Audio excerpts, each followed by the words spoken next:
सुरुवात झाली। नाशिकच्या महात्मा गांधी रोडवर हनी ट्रॅप एन्जॉय या आशयाचे होर्डिंग्स लावण्यात आले असून यात जे कोणी अडकलेत त्यांची नावे जाहीर करण्याची मागणी होतीये। एकीकडे या प्रकरणातील तक्रार मागे घेण्यात आली, चौकशी बाबतीत गुप्तता पाळली जात असताना पोलीस दलाला डिवचण्याचा प्रयत्न या होर्डिंग्सच्या माध्यमातून करण्यात आला आहे। याचा आढावा घेतला मुकुल कुलकर्णीने। हनी ट्रॅप प्रकरणावरून राज्यामध्ये सध्या मोठा गदारोळ उडालेला आहे।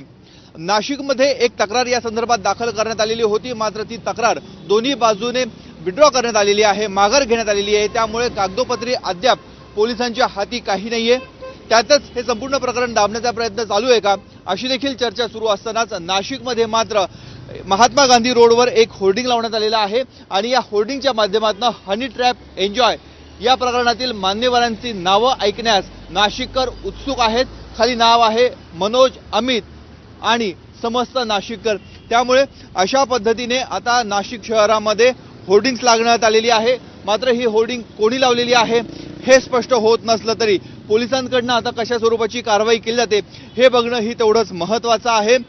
नाशिकच्या एका अधिकाऱ्याचं नाव यामध्ये गुंतलेलं असल्याचे समोर येत आहे। त्याचबरोबर एक हॉटेल व्यावसायिक देखील यामध्ये अडकल्याची चर्चा सध्या नाशिक शहरामध्ये सुरू आहे आणि या सर्व पार्श्वभूमीवर अशा स्वरूपाचे होर्डिंग्स लागल्यानंतर नाशिककरांसह महाराष्ट्रातील प्रत्येक नागरिकाला या प्रकरणी आता उत्सुकता निर्माण झालेली आहे। यामध्ये कोणाकोणाची नावं आहेत, यामध्ये कोण कोण अडकलेलं आहे आणि या सर्वांवर कायदेशीर कारवाई करावी अशी देखील मागणी होत असतानाच अशा स्वरूपाचं होर्डिंग्स नाशिक शहरात लागले। त्यामुळे सर्व नागरिकांचं लक्ष वेधून घेतलं जात आहे।